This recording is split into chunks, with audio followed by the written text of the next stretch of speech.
चलिए, कल आप लोग का कल स्टार्ट किए थे कल का क्लास।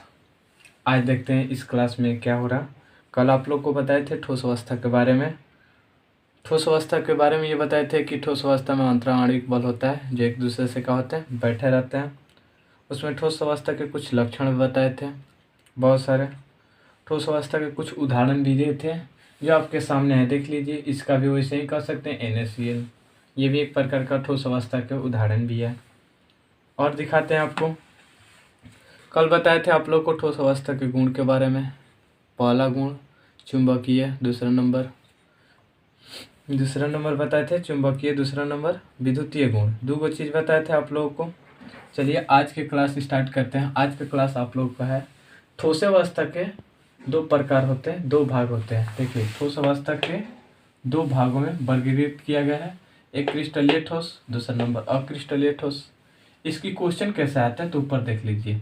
क्रिस्टलीय तथा अक्रिस्टलीय ठोसों में अंतर क्या है, गुण लिखिए। ऐसे आप लोग को क्वेश्चन दे सकता है, मतलब बिहार बोर्ड में। तो ऐसे भी क्वेश्चन आ सकते हैं बिहार बोर्ड में, तो इसके थ्रू है, मतलब उसी चैप्टर के आधारित है ये। देख लीजिए। तो आगे ये है आप लोग का चैप्टर। ठोसों को दो भागों में क्या किया गया है, वर्गीकृत किया गया है। पहला नंबर क्रिस्टलीय ठोस, दूसरा नंबर अक्रिस्टलीय ठोस। देखिए अब आगे बताते हैं क्रिस्टलीय ठोस क्या होता है। तो क्रिस्टलीय ठोस वो होता है, देखिए, वह ठोस जिनके अवयवी कण यानी परमाणु, अणु या आयन एक निश्चित ज्यामिति में व्यवस्थित रहते हैं, उसे क्या कहते हैं, क्रिस्टलीय ठोस कहते हैं। जैसे मैं आपके उदाहरण आपके सामने है, NaCl। कल भी उस दिन भी संरचना बनाया था, देखिए कैसे।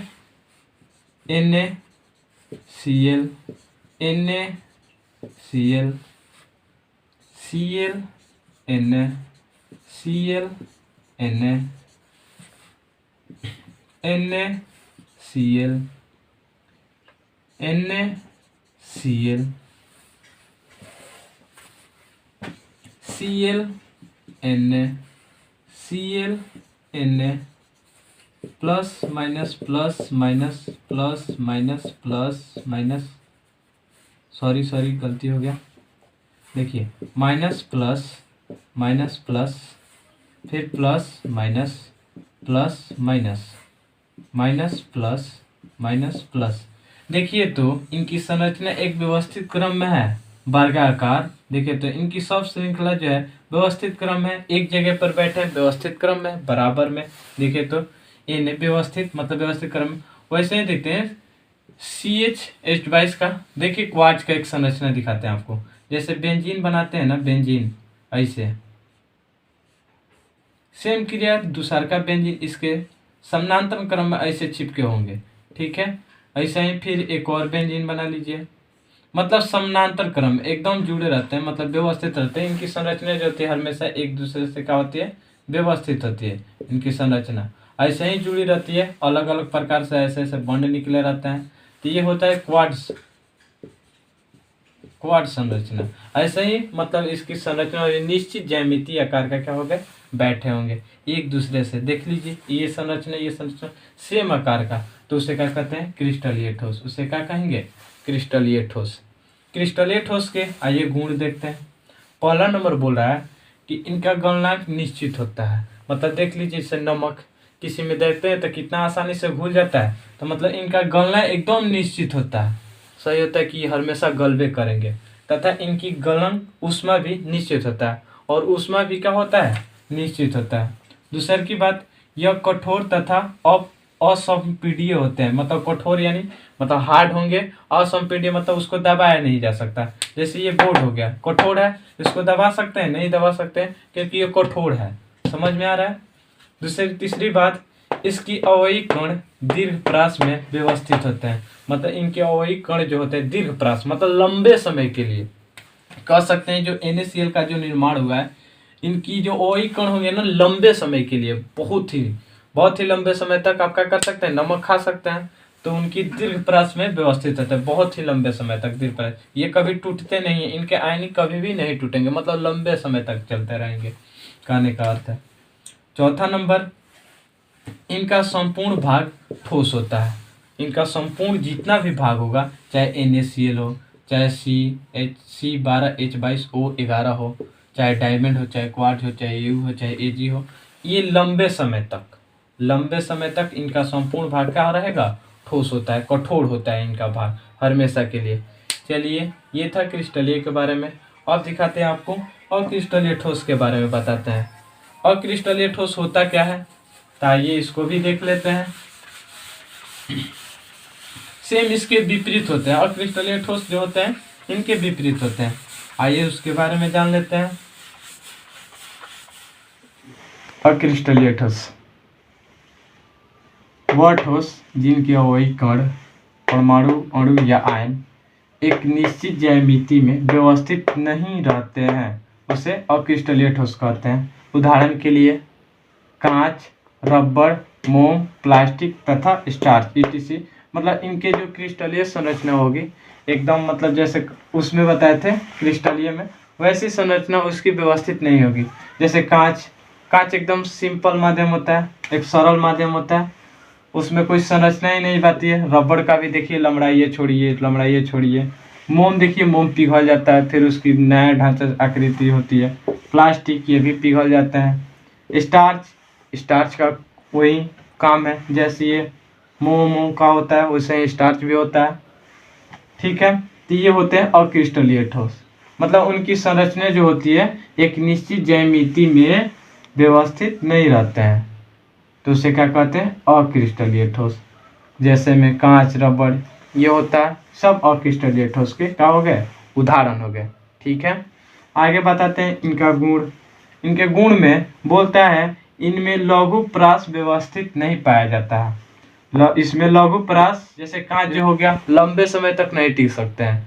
इसमें बहुत से कण जो होंगे इधर उधर भटक के या तो फूट जाएंगे, नहीं तो कण इधर उधर क्या करते हैं, दूसरे से संपर्क करके अपने से कांच को उठा लेते हैं। जैसे रबड़ भी लंबे समय तक नहीं टिक सकता, मोम भी लंबे समय तक नहीं पाए, तो ये क्या होते हैं, लघु प्रास व्यवस्थित होते हैं। दीर्घ प्रास नहीं, लघु प्रास होते हैं। समझ में आया। दूसरी बात, इनकी गलन उष्मीय निश्चित नहीं होता। मतलब इनकी गलन जो उष्मीय जो होता है, उष्मा जो होता है, मान लीजिए कि पानी जो है 100 डिग्री सेल्सियस पर क्या होता है, गर्म होता है। क्या होता है, गर्म होता है। तो इसकी निश्चित मान है कि नहीं कि 100 डिग्री सेल्सियस पर क्या होगा, पानी जो होता है गर्म होता है। लेकिन इनकी उष्मीय निश्चित नहीं होता है। मतलब कहने का अर्थ है, इनकी जो रबड़ हो गया, चाहे कांच हो गया, चाहे मोम हो गया, चाहे प्लास्टिक, जब इसकी उष्मीय जो होगा, उष्मीय निश्चित नहीं होगा, निश्चित नहीं होता है। समझ में आए। तीसरी बात, यह वास्तविक ठोस से भिन्न होते हैं। मतलब कहने का मतलब है, कोई ठोस अवस्था है, मतलब जो वास्तविक होता है ठोस।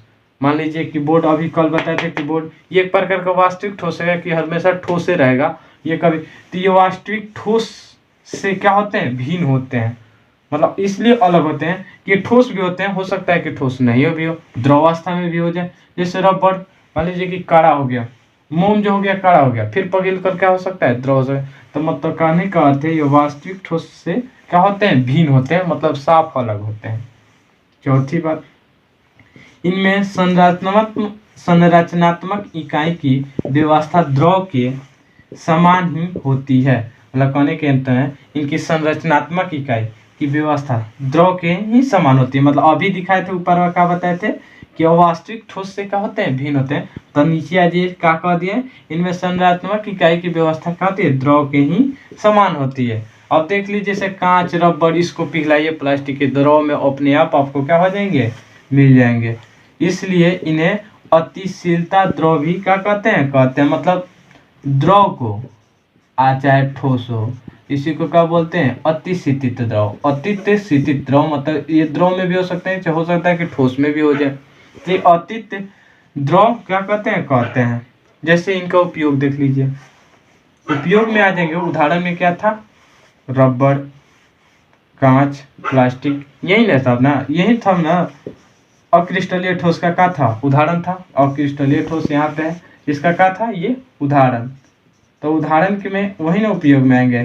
जैसे मान लीजिए रबड़ का उपयोग किसमें करते हैं, तो टायरों, जूतों, बॉल और सारे जितने भी प्लास्टिक रबड़ का सामान होते हैं उस सब में क्या करते हैं, इनका उपयोग करते हैं। बस इतना ही ETC कर दिए। जैसे कांच का देख लीजिए, घरों में जैसे दरवाजा हो गया, चाहे जंगला हो गया, इसमें उपयोग करते हैं। वाहनों में उपयोग करते हैं साइड मिरर के रूप में, चाहे मिरर के में भी चेहरा देखने के लिए भी उपयोग करते हैं। बहुत सारे ऐसे, जैसे मान लीजिए कि घर बनवाना था, कांच का भी बनवा लेते हैं उसमें। अब देखिए प्लास्टिक का कुर्सी, टेबल, टीवी, बहुत सारे पंखा भी हो सकते हैं प्लास्टिक का। बहुत सारे ऐसे उपयोग में आ सकते हैं प्लास्टिक। तो ये था इनका अक्रिस्टलीय ठोस के बारे में, इनका उपयोग, गुण, और ये था अक्रिस्टलीय के बारे में। तो ये सब की एक बारीकी इकाई है, इनको बढ़िया से देख लीजिए। हाँ, एक और बात, ये पार्ट 2 क्लास है, पार्ट 1 आपको डिस्क्रिप्शन में मिलेगा, पहले पढ़ा दिए हैं, और ये दूसरा का पार्ट है इसकी, ठीक है। अगले पार्ट 3rd में मिलेगा, ठीक है। बस आज के लिए इतना है। Thank you so much.